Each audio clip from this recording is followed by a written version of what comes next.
There's an evolution happening, man. See, this is the problem. Every single time anyone talks about shrooms possibly being helpful, they go to the goofy voice and they try to call everybody who's involved in it some pinko, commie, hippie, tree-hugging granola cruncher.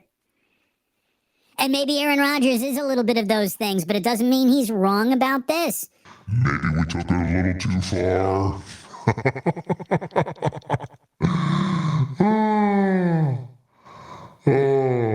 Quote, "It is not ironic that things that actually expand your mind are illegal and things that dumb you down have been legal for centuries."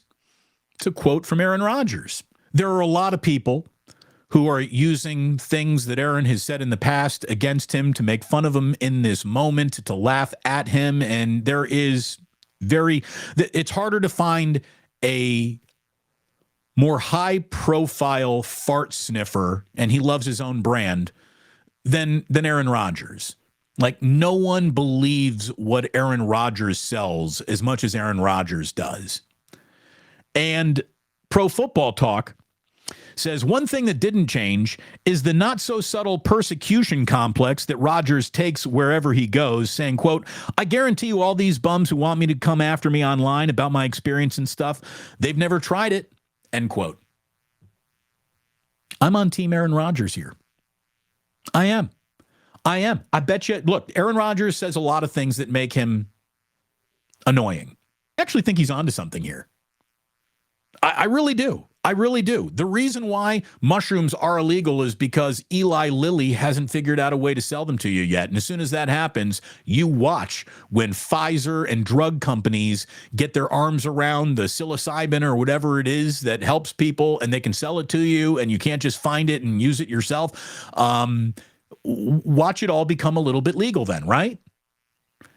The last thing drug companies want is natural things that might help you, because that means less profit for them. I'll say this. I've never dabbled hardcore in psychedelics, but I've dabbled. And on a few occasions, it was just me at a concert having a really good time.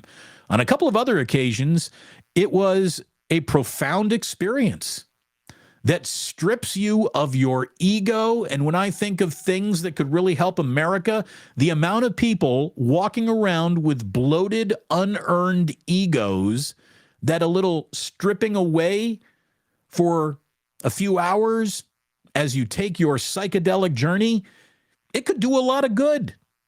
In one of my psychedelic experiences, I had a profound evening. I mean, this happened about 25, 30 years ago, and it's still with me. That profound feeling that I had that evening that made me look at the world and think of things a little bit differently. I don't think Aaron Rodgers is the bad guy here. Is he a douchebag in many other ways? You bet he is. Is he probably the wrong messenger for this message? Maybe, but I don't think he's totally off base.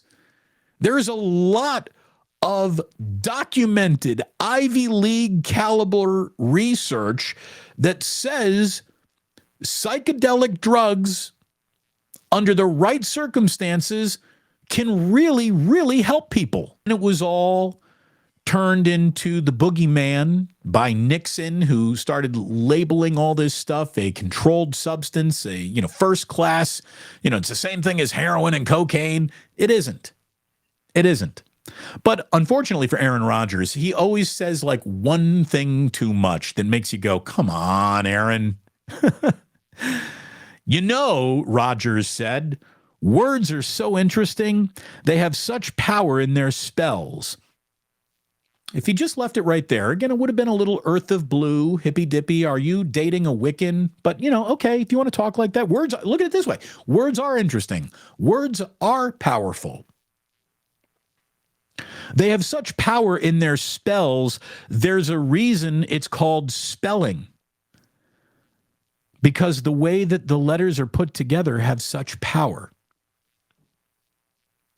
All right, dude, maybe one less cap and stem next time. Come on. Look, Aaron, I want to be on team. You're onto something. But then you start saying stuff like that, And I got to pull away a little, man. You were doing fine, right? And you said, well, you know, it's not called spelling for no reason. Oh, my God. By the way, the Jets are only going to win 8 games this year.